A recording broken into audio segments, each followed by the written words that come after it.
Hello and welcome. This is Tiffany from the Office of Online Educational Support. Today we're going to talk about the Sage College's new Service Center. First, what we're going to do is go ahead and enter this address into your browser. Keep in mind that this works with desktops, laptops, and on your mobile devices. Be sure to bookmark it so you have it for easy reference later. When you're ready, find the search bar below, click it, and enter the issue that you might be having that day. We're going to look at passwords. You notice as we start typing, there are articles available down here that would help you solve your problem. So I'm going to click How to Reset My Sage Password.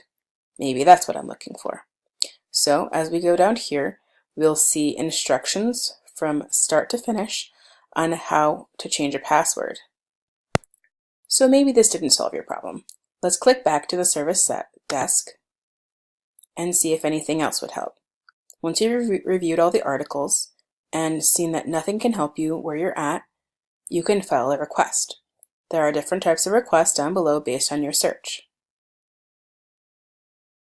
Maybe by typing password, you meant that you need to change your voicemail password and can't do it on your own. You can click here. A screen will pop up and will ask you for information. First, a summary, what's going on, a callback number, in this case the desk phone that needs help, and any additional details. If you happen to have any supportive files that might help you in your situation, there is an option to drag and drop files, or you can browse for them on your desktop itself. When you're done, you can click Create, and you'll see that your ticket is now available. I've created a fake one, so you can see what it's like, and we can continue from there. If I have any comments, or perhaps I've missed some information, I can make a comment here and then click Add.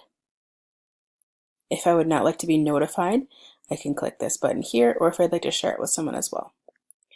When we look at the top here in the corner next to our icon, we can select this and see our requests. So my request is right here, and it's just bringing it back to all of my open lists. Currently the status is in planning. Once someone responds, I'll see the status has changed and should receive an email as well. If you've used the ticket system before, you'll notice that the email comes from the help desk.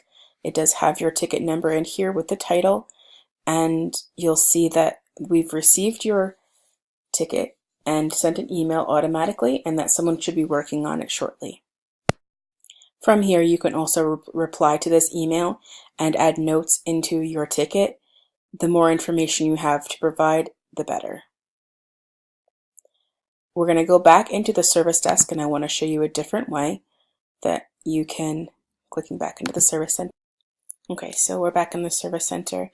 I want to show you a different way that you can create a ticket if you know more or less where you need to go instead of searching for help first. So for Moodle help, I can click here, and all of my general options are going to be available. So if I'm looking for Turnitin support, if I'm an instructor, or how about a popular one, I can't see my course.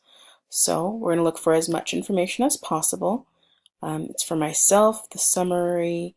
We're just looking for what's happening. Did you just sign up? And you can't see your course? Have you been signed up for a while and for some reason you've not been able to see it recently? So that kind of information we're looking for. What's a good number to reach you? And what's the course that you're having a problem with? If it's multiple, great. Let's know that information now so we can take a look for you and have as much information as possible. Do you know the instructor? So you can add here, click in here and add your instructor's name, start typing, and it'll search for the user. And then if you are an instructor or a student, that's important for us to know as well. There are a couple different systems that talk to Moodle, so we need to know as much as possible. And then a further description of what's going on. Okay, and then once you're done with that, you can click Create. Again, if you've got a screenshot that you want to show us, any information, that way you can drag and drop it here or just click Browse. From there, your ticket will be created and you'll get an email confirmation. And in your ticket summary, you'll see what you've submitted there and what the status is. And we'll with the information you provided, be able to help you as soon as possible. Thank you so much for looking through the service desk with us today. This was Tiffany from the Office of Online Educational Support. If you have any questions, as always, you can reach out to us at 518-244-4580, or you can create a ticket in our new service desk or email us at sageonline@sage.edu. Thank you so much and happy learning.